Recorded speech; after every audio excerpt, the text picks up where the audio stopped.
그런데 앞서 보신 NLL에서 북의 공격을 유도한다는 메모는 그저 계획에만 그치진 않았던 것으로 보입니다.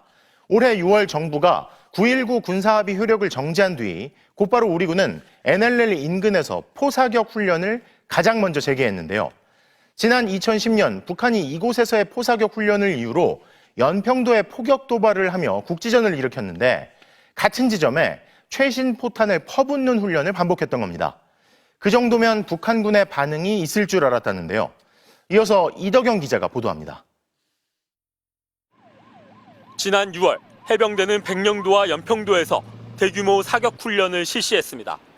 K9 자주포와 다연장 로켓 1000무, 스파이크 미사일 등 최첨단 무기 290여 발을 쐈습니다. NLL 일대 포사격이 중단된 지 6년 10개월, 거의 7년 만이었습니다. 9.19 군사합의의 효력이 정지됐다는 것 말고 별다른 계기는 없었습니다. 중단됐던 남북 적정지대 군사훈련 가운데 서북도서 사격훈련을 맨 먼저 재개한 겁니다. 앞서 지난 1월에도 사격훈련이 있었지만 이때는 해상 완충구역 내에서 북한이 사격을 한 데 대한 경고 목적이 있었습니다. 2달 뒤 사격훈련 규모는 더 커졌습니다.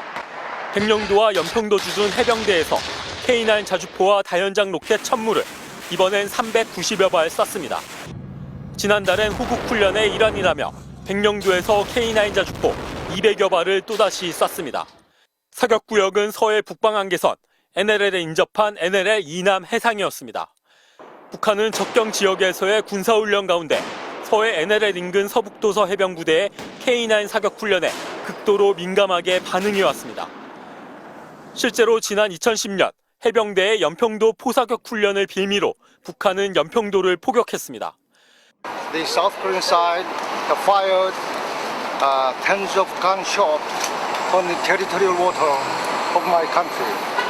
우리가 자의적 조치로서 한 겁니다. 군 관계자는 북한의 도발이 있었던 2010년 당시 설정됐던 해상 사격구역과 올해 설정한 사격훈련 구역이 유사하다고 말했습니다. 게다가 올해 훈련에선 2010년과는 비교조차 어려울 정도의 많은 포탄이 발사됐습니다. 군 관계자는 이 정도면 북한군의 반응이 있을 줄 알았는데 아무 반응이 없었고 도발 징후도 없었다고 설명했습니다. 민주당은 2010년과 같은 북한의 도발을 유도해 비상계엄의 명분으로 삼으려 한 노상원 씨의 계획에 따른 훈련이 아니냐고 의심합니다. 외관 유치죄입니다. 집중적으로 북한의 도발을 유도하는 이런 행위를 합니다.